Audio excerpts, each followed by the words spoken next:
आज आम सामंतर क्षेत्र गुरुत्वपूर्ण तथ्य ए विषय आलोचना करबा। नवम श्रेणी परिमिति है। सामंतर क्षेत्र क्या कहुए ना सामंतर क्षेत्र जो चतुर्भुजर दुई विपरीत बाहु परस्पर समांतर आउ समान एबीसीडी चतुर्भुजर এবি समांतर का सहित सीडी सहित आउ एडी समांतर बीसी सहित तो आउ এবি सीडी सहित समान एडी बीसी सहित समान ताकू सेति पय करागला कोन सामंतरिक चित्र आउ एसी आउ बीडी दुई जण जदी कोन कर्ण से माने ओ बिंदु रे परस्पर को छेद करथि बुझियाला। तो फर्स्ट पॉइंट कोन कहला सम्मुखीन बाहु गुडी परस्पर सर्वसम एबे कहली सम्मुखीन बाहु के এবি आउ सीडी आउ एडी आउ बीसी ए माने परस्पर समान।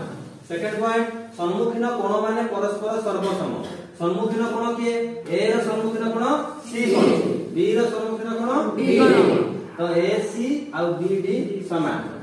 नेक्स्ट दिबा कर्णद्वय परस्पर को समद्विखंड करंती कर्णद्वय के एसी आउ बीडी से माने केउ बिंदु छेद करंती ओ बिंदु तो ताले एसी को के बीडी समद्विखंड कर दबो समद्विखंड कर देले कोन कोन हिबो एओ आउ सीओ से माने समान हेबे।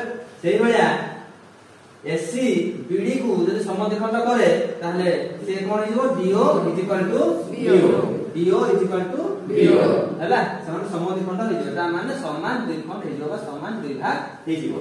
प्रत्येक कर्ण प्रति विपरीत कोणिक बिंदुरु अंकित लंबद्वयर दैर्घ्य परस्पर समान प्रत्येक कर्ण प्रति हैला।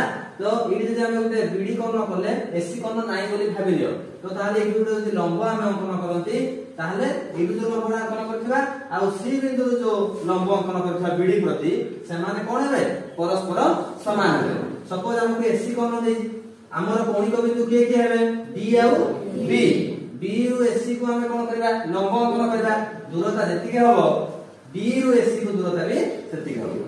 नेक्स्ट बा प्रत्येक कर्ण सामंतरिक क्षेत्र को दुईटी सर्वसम त्रिभुज रे विभक्त करे प्रत्येक कर्ण कोन करे दुईटी सर्वसम त्रिभुज ता अर्थ होला तमे भूली जाओ एसी कर्ण अछि बोली हैला खाली बीडी कर्ण अछि तो ताहाले ए बी डी त्रिभुज रो क्षेत्रफल काट समान हबो बी सी डी त्रिभुज रो क्षेत्रफल सहित समान यदि एसी थिबो बीडी नथिबो ताहाले एबीसी त्रिभुज रो क्षेत्रफल एडीसी त्रिभुज रो क्षेत्रफल सहित समान। ठीक अछि।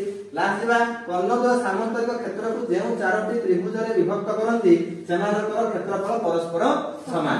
तो कर्णद्वय सामंतरिक क्षेत्र को देखो एसी कर्ण बीडी कर्ण केतोटी त्रिभुज रे परिणत करे चार जण रे परिणत करे तो ताहले जो त्रिभुज गुडा ना कह एओबी बीओसी सीओडी एओडी तो ए चारटा जाक त्रिभुज कोन हेबे ना सेमानकर